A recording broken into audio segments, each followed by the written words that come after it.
Stop talking about comic books or I'll kill you. I don't care if the Hulk could defeat the Man of Steel. Hey there, comic fam. How you doing? Bullseye Bob here. Welcome to Everything Comics. And here we are at another episode of Having Comics with My Coffee. I know I haven't been around for a little while. This virus thing has kind of put a damper on normal filming. And so I just want to say that I've been missing you all. But here we are. It's actually Sunday morning. The sun is out. I'm drinking some coffee. I'm here in the safe environment of my own home in the Bullseye Bob studio, I guess you could call it. And here we are for another episode of Having Comics with My Coffee, which, like I said, I've just been missing doing these things, missing you guys. And but I'm very grateful that I get to do this episode today. And so, as always, we start off with the coffee that we're drinking. Today, I'm having a cold brew, one that I made myself. During the pandemic, I did order myself a cold brew brewing machine by OXO, and it makes some tasty brew. And so this is like my third or fourth batch, and I'm really enjoying it. Let me know what kind of coffee you guys are drinking. Of course, that's what we do out here in Portland, Oregon. We drink coffee, we read comics, and it rains a lot here, so that's one of the things that we do to pass the time. And then after hours, it's always the beer. So either beer and comics or coffee and comics. When you know, whatever your poison is, we got it. All right, so here's the thing, guys. We haven't had a new comic book day for a while. It's been, I never realized how much I would miss new comic book day. But I've definitely been missing it. And what happened the last comic book day that was supposed to come out, my shop, my LCS closed down before new comic book day. They closed down Monday when Wednesday's books were supposed to come out. And so this whole time I've been fretting about my pull list. My box had these comics that had been sitting inside of it this whole time. Well, what I found out this last week was that my comics were not sitting in my box. They were actually sitting at their warehouse, and my LCS is not planning on taking those books and distributing them into people's into people's boxes for their pull lists. But they did say that if you wanted those comics from that last comic book day, they were available to order online, and they would still honor my discount. And so that's what I did. This last week, I put my order in, and I got all but 2 of the books that I normally would have gotten. So I was very happy about that. And so I'm going to do an episode reviewing the new comic book day that never was. All right. And so here we are. So most of you have probably read these comics. I don't care. I'm going to review them. I read them all yesterday. I fully enjoyed them. And I'm just so glad to have some content that's newer to be able to review. And so I hope you guys enjoy this. A couple of announcements. Of course, I haven't been filming at the Refuge coffee house. And of course, that's where we normally film Having Comics with My Coffee. I love the owner and proprietors of the Refuge, Keith and Kimmy Richardson. If you have a chance, I know that they are not like open to normal business. They are open for pickups, for people to do walk-ins and things like that. But this is a very trying time for them. And as you know, I try to support them as much as I can. Here's the thing. They have merch. Inside of their store, they have this amazing gear that has the word hope on it. And that's the reason why they opened up that coffee shop. They are also pastors on staff at the church that I belong to, and they opened that coffee shop to be a refuge for people who were in need, just needed a place to hang out, and they're just amazing people. And so I'm trying to help support them as much as I can. Down in the description of this video, there will be a link to their Facebook website. In that Facebook website is their merch store. Go check it out. They got hats, they got shirts, and see if there's something that you like there. And if you'd be so kind, buy one of those so that we can help keep the Refuge afloat during this time. They're an amazing family. They're very giving. and you know, they do a lot to for this show, and I just would like to show my support however I can.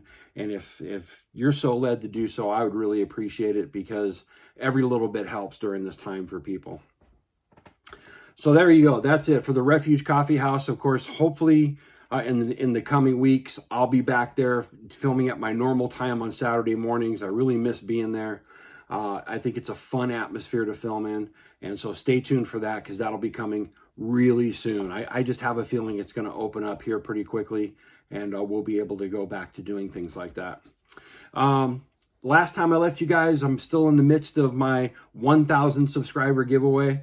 And I don't want to drag this out anymore. I know it's kind of slowed down. A lot of people, put in for that giveaway. And so my next video, I'm going to do one next Saturday, whether I have new comic books or not. And I'm going to pick the winner of the 1,000 subscriber giveaway. I'm going to have Nick on his channel, who partnered with me for the Slabbed Spawn #9 first appearance of Angela. And I'm going to have him go ahead and do a randomizer and pick the winner of that. And we'll announce those next Saturday on my video. And so stay tuned for that. If you haven't entered for that yet, all you have to do is be a subscriber to my channel, like my video, and leave a comment about what you think about the video. If you've already done that, you're already entered.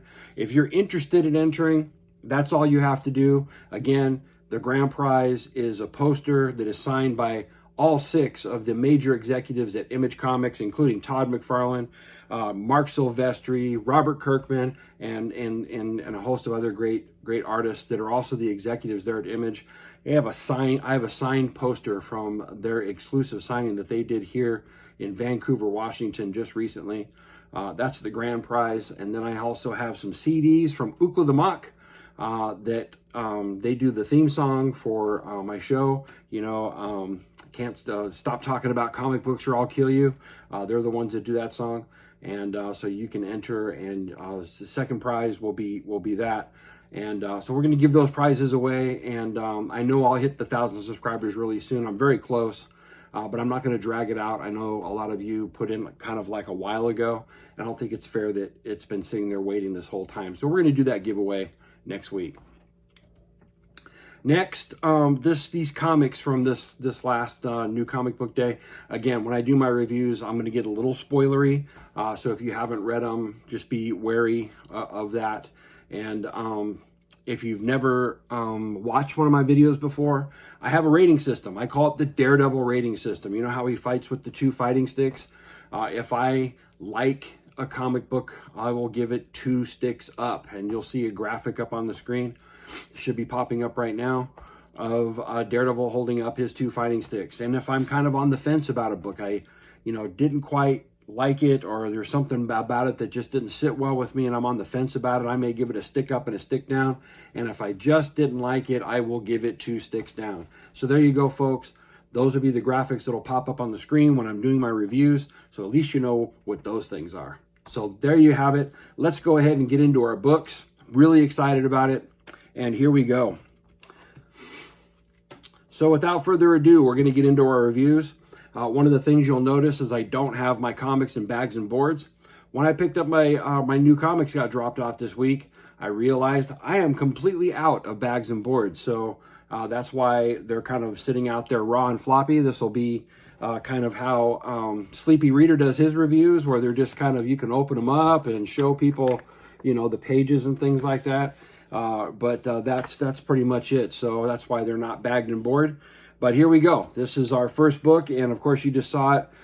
This is from Image Comics, and it's Protector #3.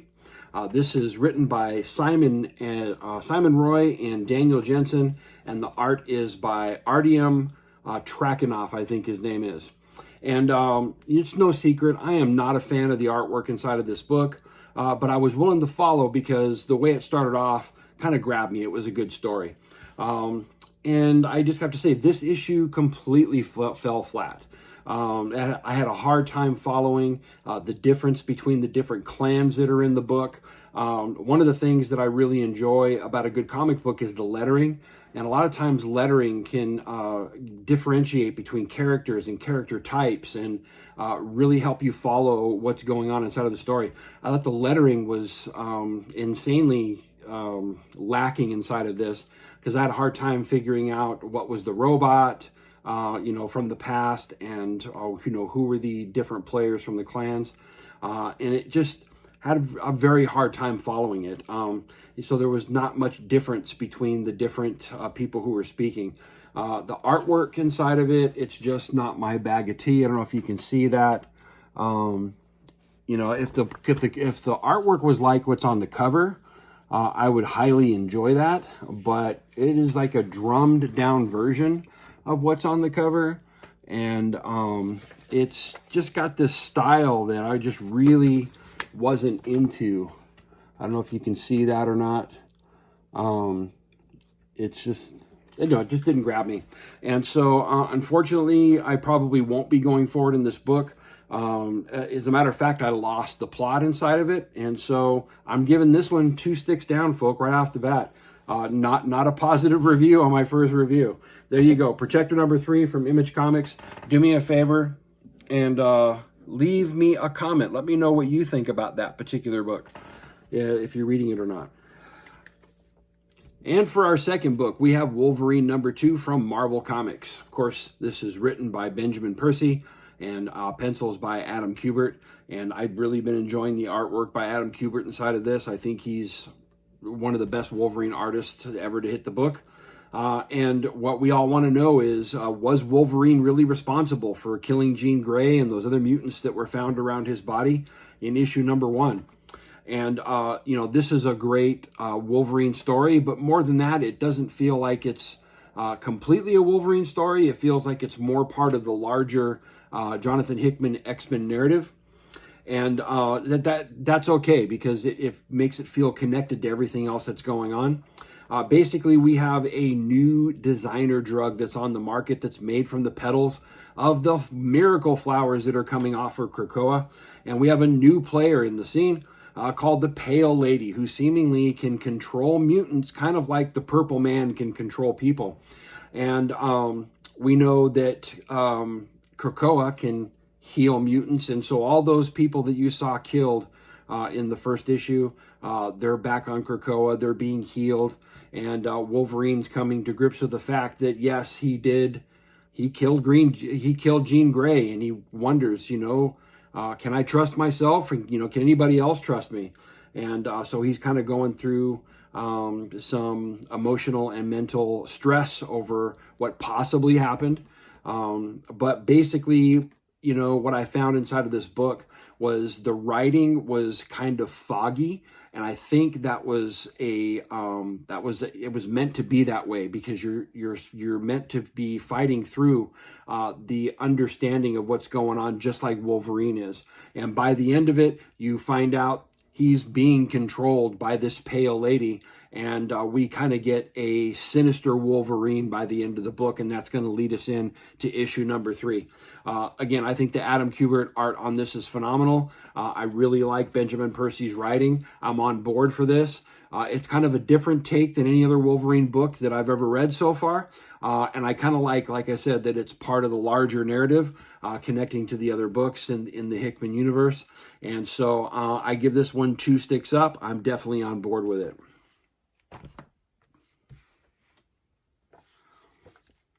And our third book, we have No One's Rose by Vault Comics. This one was one that I was highly anticipating coming out, and very glad I finally got a chance to read this.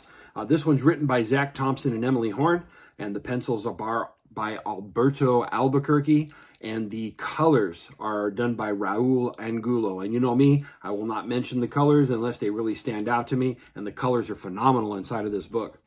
So this is set in a post-apocalyptic world. Basically, we as humans have, it doesn't really say that we scorched the earth, but we definitely ruined our environment. There are no more trees. And we have people that are kind of scavengers, that are kind of hunting the earth for saplings or anything else that they could harvest to create trees, because there are no more trees. And we have one place that's thriving with humans. in this dome, and they called it the green zone. And basically in that dome, there is one big tree, like you see here on the cover, that's a super oxygenator. And so they have about 30,000 humans living inside of this settlement. Most of the story inside of this is kind of world building, which was kind of cool because I was really on board with it. I was really enjoying how they were building the world. When then we find our main characters, and that's where it kind of gets cliche.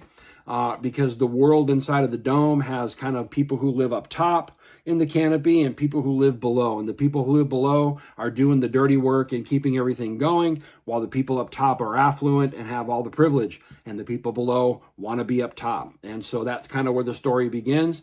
Our main characters are trying to figure out a way to get up top. They get up there. They see the wonders that are happening up top that they don't get to partake of normally. And right in the middle of that, this huge uprising happens, and that's kind of where they left us. I'm on board for issue number 2 because I really enjoyed the way they built this world. The artwork was really nice inside of this. The colors were amazing. If you are not reading this, this is one you definitely want to pick up. I think it's going to be an awesome run, but we'll see. You know, if you have read this, do me a favor, leave a comment down below. Let me know what you think about it, but I definitely give this one 2 sticks up. Then our next book, we have On the Stump by Image Comics. And this is written by Chuck Brown and art by Prenzy. Never heard of Prenzy before, but I definitely like the style. This story is set in an America where politics are run by fights that happen on this large round stump, kind of like basically the type of fighting you'd see in the World Wrestling Federation. And it's, but very brutal. And this is how they elect new officials. This is how they elect new policy, is they just have fighters get up there and fight it out. And I know that there are a lot of people inside of this country that wishes that's how politics were run. And it really dives into that and gives you a lot of gratuitous violence as a result. The fighting is brutal. You see blood, you see eyes popping out of heads, and when you see these bone-crunching hits, I mean, you feel it. I mean, it's that brutal. But the story, just like anything else, a lot of the dirty work in politics are behind the scenes, and that's kind of where this focuses. There's a lot of stuff that is underground, basically, all the machinations of the underworld, drugs, sex, political intrigue, a lot of hamstringing, a lot of, people getting into politics for their own gain and for their own party. And people are assassinated behind the scenes, and it's a lot of fun. And but basically, it's action-packed, it's bombastic, it's batshit crazy, I'll tell you that. I mean, because almost every scene, boom, something amazing or something, happens on the fly that just kind of hits you from out of the blue. And it seems like one scene after another is kind of like that, which kind of breaks it up, but I like it because it's just crazy. The art is good, but I'll have to say that it's inconsistent. There are places where it's detailed and very well done, and there are places where it feels rushed and incomplete. And so watch out for that. Definitely something, I know that they tried to make it look like that was the effect, but I can tell it was definitely something that was left on the table rushed. The colors are actually really good. That being said, it's a fun read. This is something that I would see in a movie or a show. I really hope that it's made into something like that because it would be a lot of fun. But I definitely give this one 2 sticks up if you're not reading this one, just for the fun of it. Pick it up and check it out. I think you'll like it. Okay, on to our 5th book. We have Transformers and the Terminator. It doesn't say Transformers versus the Terminator. It just says Transformers, the Terminator. This is by IDW. This is written by David Marriott and John Barber, and the art's by Alex Milne. I was excited for this book, but I'll have to tell you, I am highly disappointed in it.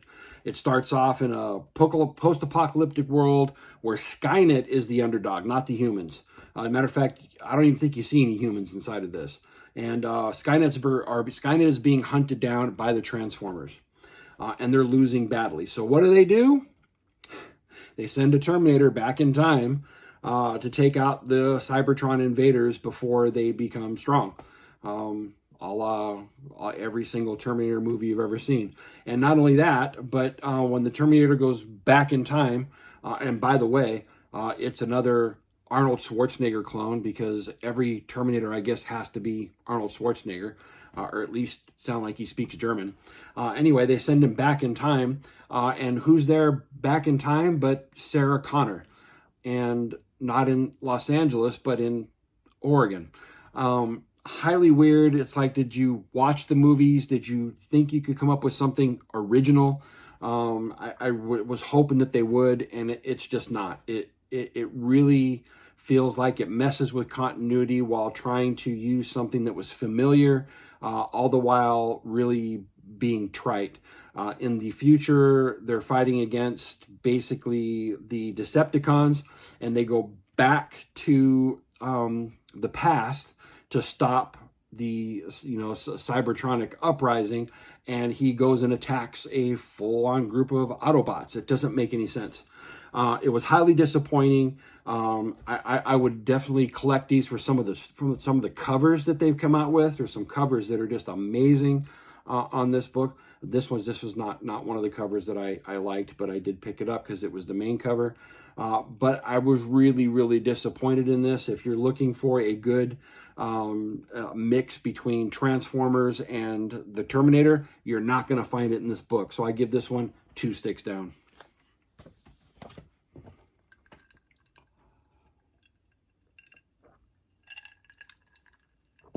All right. And so our next book, we have Fantastic Four versus X-Men.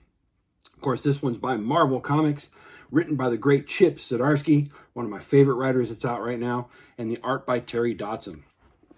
This picks up right where we left off in the last one. Franklin Richards has left home to seek out the mutants for the cure to his problem. Of course, his problem is his power is draining. He's about to burn out. And he finds Kitty Pryde, who takes him on her boat. And on the way to Krakoa, they get stranded. And of all places, they get stranded on Doom Island, where Dr. Doom is there. And it turns out that Doom actually has the cure for Franklin. And so Franklin agrees to let Doom actually cure him. And Kitty Pryde, enters into this pact while she's there on the island. And what ends up happening is both the Fantastic Four and the X-Men come there to try to rescue them, only to find out that they've got this agreement in place. Some fighting happens, which is kind of cool. But they're finding out that something more sinister is happening on the island. It seems like there's these Latverian mutants that are there that at one point sounded like they were reaching out for help. But Doom says they don't need anybody's help. And he has 2 rules for them staying on the island. Basically, don't go into town and don't harm any of my people. And so the X-Men are figuring he's harboring mutants. They want to rescue them. So before Doom can, do anything, they want to take him by surprise. They're going to go rescue these guys, which of course sets off the Doombots. The Doombots come, and the first thing that happens is Wolverine takes out one of these Doombots, and it turns out it's not a Doombot. It's a Latverian inside of Doom armor. And of course, that breaks the rules. And so what does Dr. Doom do? He sends out his new weapon, which I've been waiting to see, which are the Doombot Sentinels. And that's kind of how they end the book. Loving the writing inside of this. I probably didn't explain it as good as it really is. There's a lot of fun hijinks inside of here. It's pure Dr. Doom. It's pure Fantastic Four. It's pure X-Men. Mix that all together. You got a great book. And I can't wait for the conclusion in book number 4. Doombot Sentinels. How can you go wrong with that? That's one of the, how has nobody ever thought of that before? Anyway, definitely pick this up. It's been a great read. Issue number 3, 2 sticks up. Can't wait for issue number 4. And for our next book, we have our only DC comic on the list, and that is Detective Comics number 1021. I've been waiting for this book to come out because I really love what Peter J. Tomasi has been doing with this whole Two-Face storyline. But that's what basically we have here. Two-Face has a problem.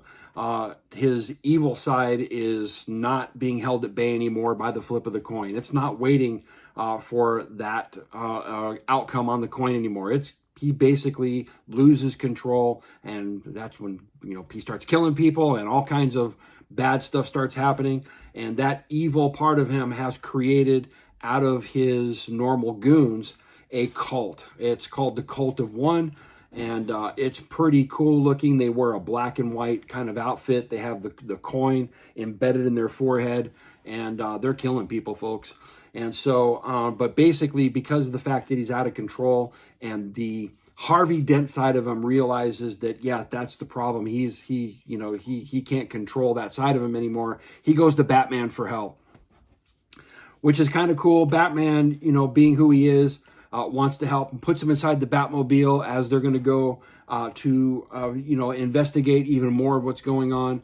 And while he's inside the car, Batman goes, investigates, and he just breaks the heck out of the Batmobile, busts out, and then you have Batman caught in between this cult and the evil side of Two-Face. And the very last panel, we see Batman being fired upon, 2 slugs in the head on his helmet and the rest of his body. He's out cold. And that's kind of where the book leaves you. The artwork is great inside of this. The writing is a lot of fun. I really love the juxtaposition between Batman and Two-Face. There are a lot of panels, especially like you can see here in the very beginning, where you've got both sides. You got Batman talking on this side, and you got Two-Face talking on this side. And the way Tomasi shows the juxtaposition between the two, really good writing.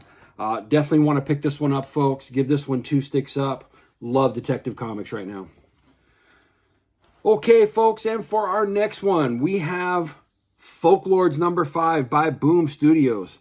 Written by Matt Kent and art by Matt Smith. And here we are, folks. We're at the conclusion of this 5-part series that has held my attention up until this point. And we finally got to see and meet a Folklord. And I don't know if it's just me, but by the end of this, I was confused. So is the Folklords writing this story? Are they immortal? Because that's what he says, but then they take him down and they kill him. What power does Sal actually have? And how is he able to become a head librarian?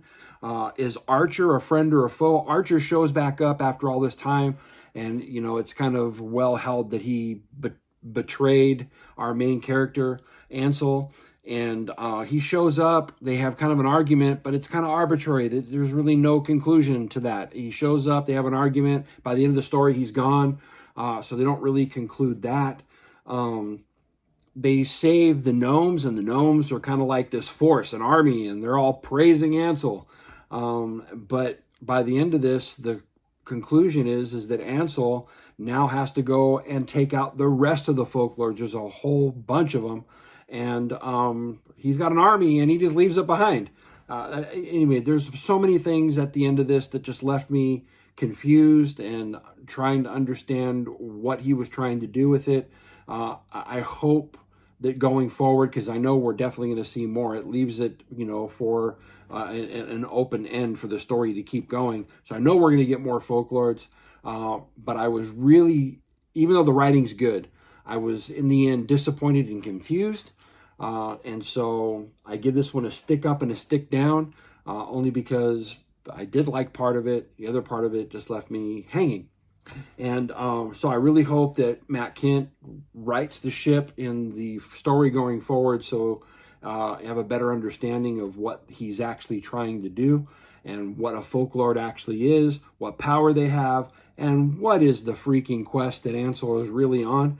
And anyway, that's my take on it. Stick up and a stick down. Let me know what you thought of issue number 5. Okay, folks, now for the next one we have on the list. This is the 8th book we have reviewed. And this one I had a lot of fun with. This one I probably wasn't on most people's radars. This is Hank Steiner, Monster Detective #1 by Source Point Press. Now, you know me, I try to pick up something new every month, something I normally wouldn't pick up just to try it out. And most of the time they don't really work, you know, not as well as I hope they would. I had so much fun reading this comic book. If you have not seen this one, definitely pick it up. It's just a lot of fun. The premise is that archdemons basically tried to merge the Earth and another world together, and they failed. The result is that now there's a bunch of monsters who reside on Earth.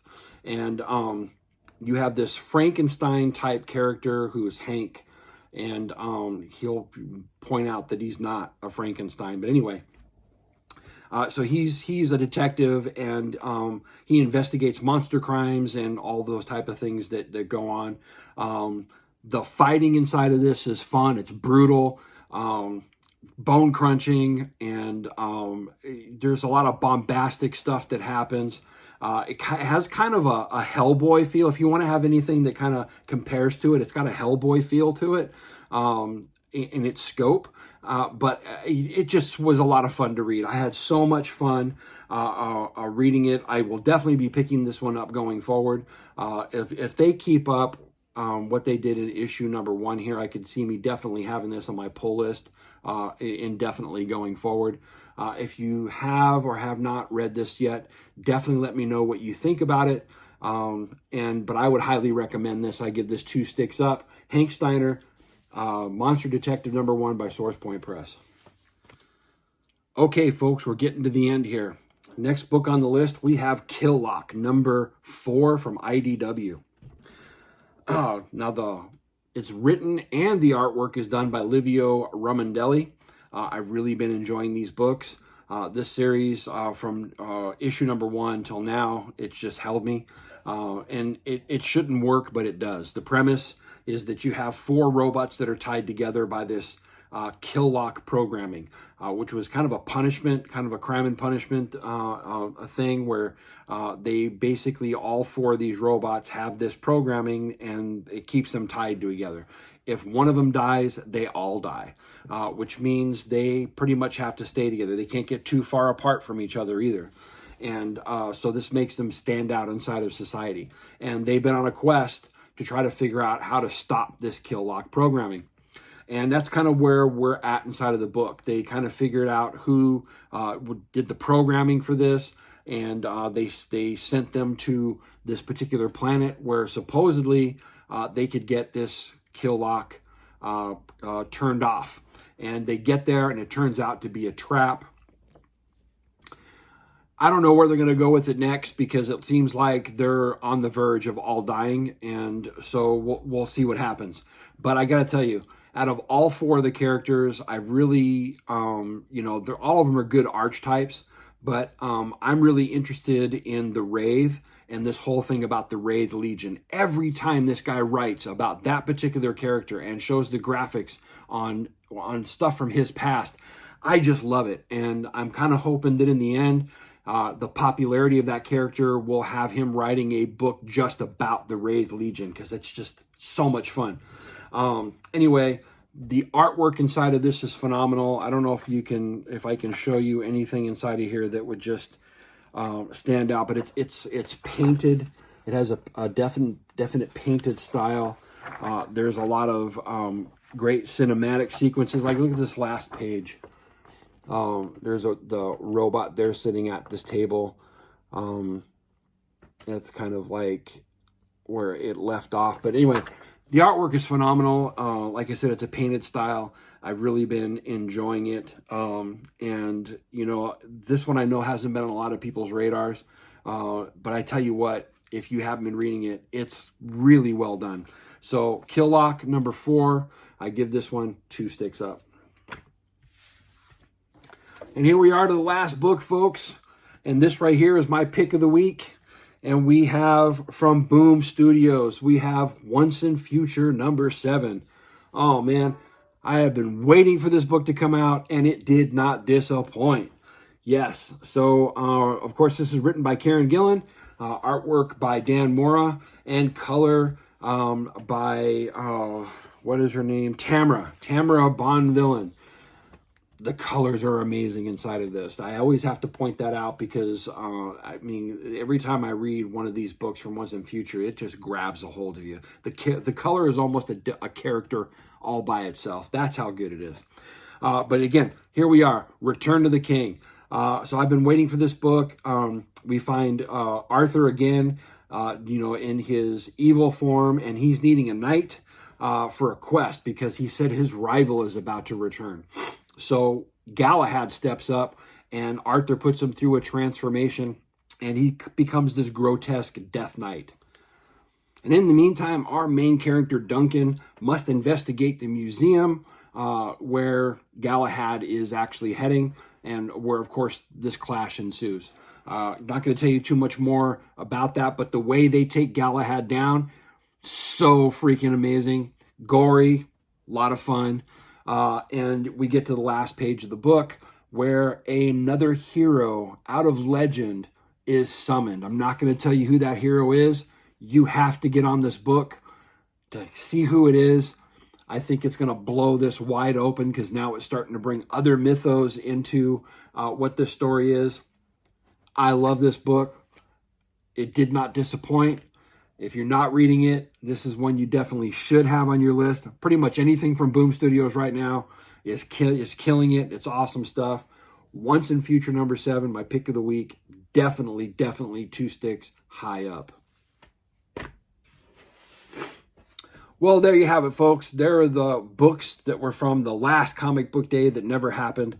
And I was just so glad to be able to get on here and do another episode of Having Comics with my coffee. I got to kick back with you, have some good coffee, talk about some good comic books, and just hang out for a minute. I hope you all have been doing great. I know in my last video, at the very end of it, I put a kind of a disclaimer out there that if anybody needed prayer, to most definitely reach out to me. I was definitely overwhelmed by some of the responses that I got from the end of that video, and I just wanted to say thank you, and the offer still stands. If you're needing prayer, please don't hesitate. Reach out. I would love to pray for you.